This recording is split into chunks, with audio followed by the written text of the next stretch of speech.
بیت المقدس ته ورسېده.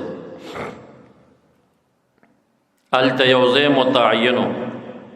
د پخوانه تاریخي مقاماتو کې دا معلومه وه چې انبیا علیهم السلام به دغه ځای کې خپل څاروي تړل. دنیا دارو سبب دی، براق تلل نه غواړي، خو رسول الله مبارک روایت د مسلم شریف دی، وی هغه ځای ته چې مونږ ورلو نو دا خپل براق مونږ هملته وتړ. مسجد شریف ته دننه شو، فرشتگان راغلل، سفر شوی دی، اوس دویم سفر شروع کیږي. نو خامخا سټپ بای سټپ ځای په ځای دعوت خو تیار وي که نه. نو فرشتې رالی د یو فرشتې په لاس کې هم یو جام ډک دی د شرابو نه، او د دویمې فرشتې په لاس کې یو جام ډک دی د شودو نه. دا دواړه راوړندې شو، یو ورته عرض کوي دا شراب واخلی، دا دویم ورته عرض کوي دا شوده واخلی. محمد مصطفیٰ صلی اللہ علیہ وسلم شوده قبلی، شراب نه قبلی. جبرائیل علیہ السلام مشوره ورکړي، ډېر ښه مو وکړل چې شراب مو قبول نه کړل، شوده مو وڅکل، ګنې امت به م هلاک شوی وي. د دې نه بره یو انتظام قدرتي وش، پوړۍ ولګېدې چې دا اوس څه قسم ته برقي پوړۍ لګېدلې وي. د دې ښایست څه و، د دې انتظام به څنګه و.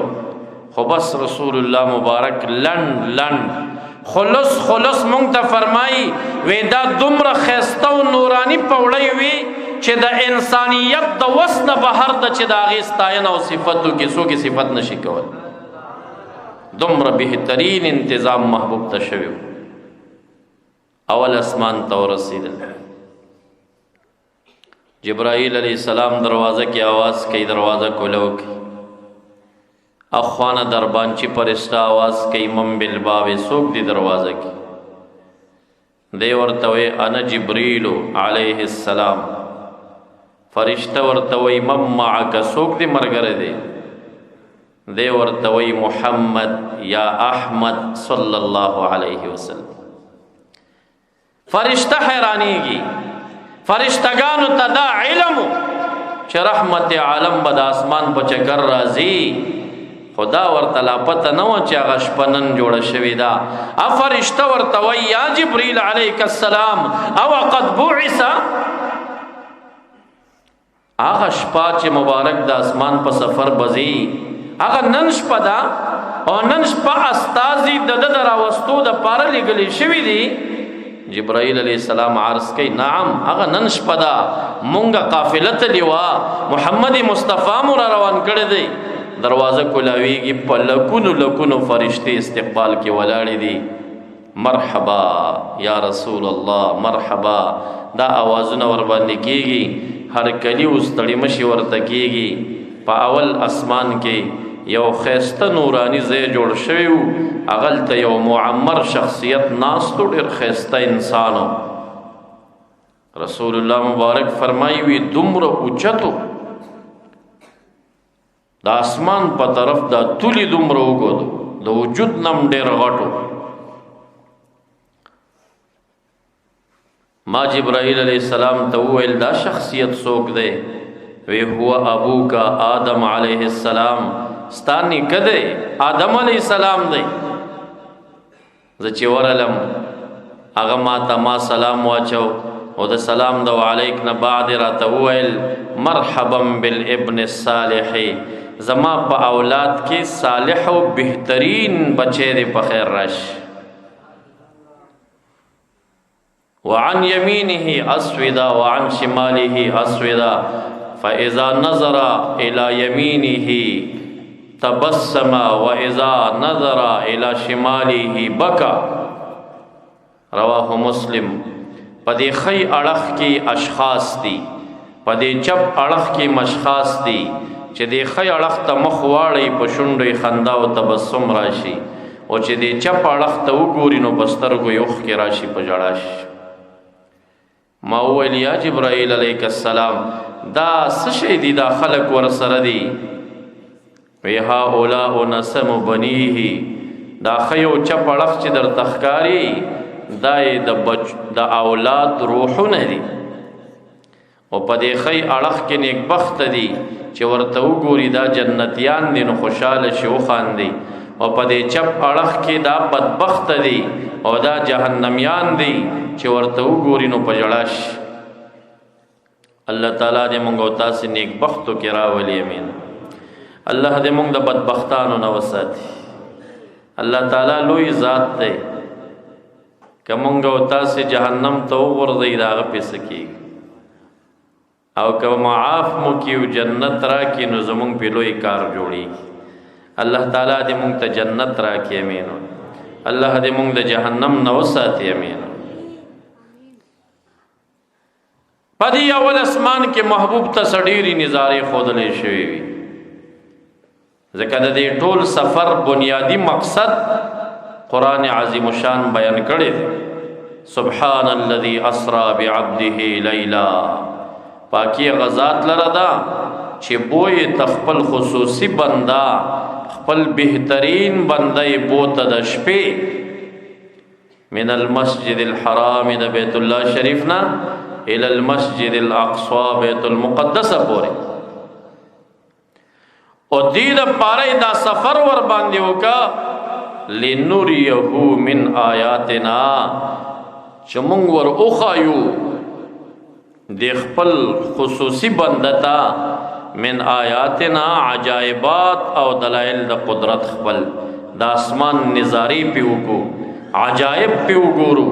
دې د پاره رب کریم علت بیانای چې دا ټول سفر د معراج هم دی مقصد د پاره او چې لنوریه من آیاتنا، چې مونږ ورته دلایل او عجایبات د قدرت واضح کړو.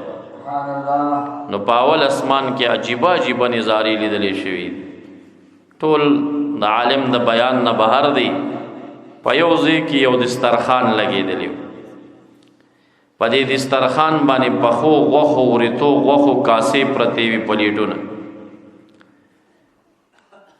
نو یو پلیټ به د سوچه غوښو ورېتو پروتو، نو خوا کې به ورسره بله کاسه پرته وه، نو هغې کې به بدبوی او ناولې او مردارې غوښې وي.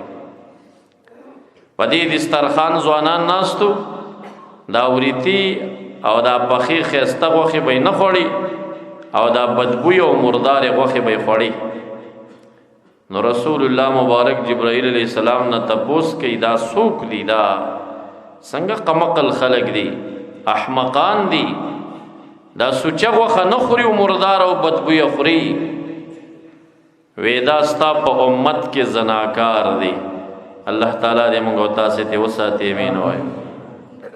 د زناکارو خلقو خپلې پاکي بیبیانې په کور کې وي، ښایسته بیبیانې په کور کې وي، او دا د زنا په نیت د مردار یو پلیت یو بیکاره ښځې پسې ګرځي.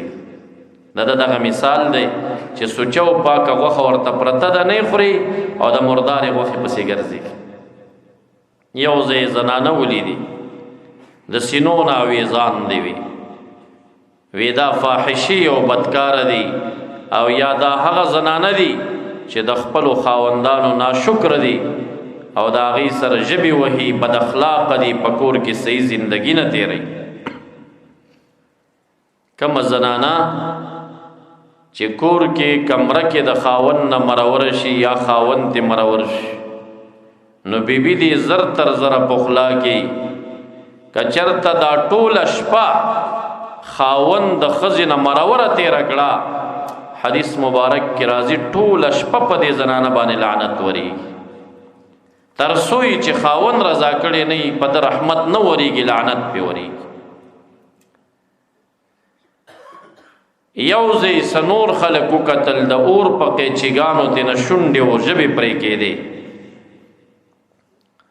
رسول الله مبارک جبرائیل علیہ السلام ته عرض کوي دا څوک دي؟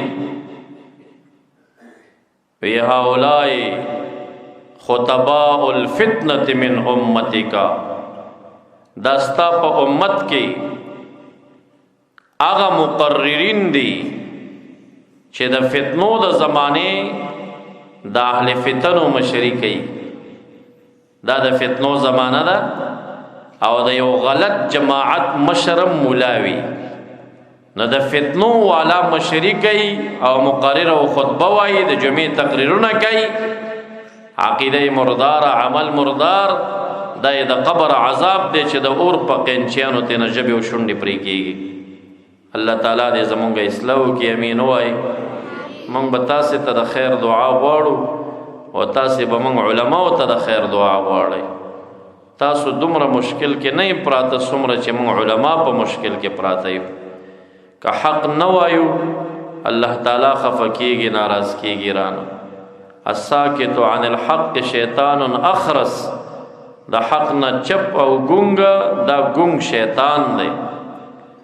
او که حق وایو نو الحق مر، حق تریخ وي نو هر سړی به نشي برداشت کولی وینا د حق.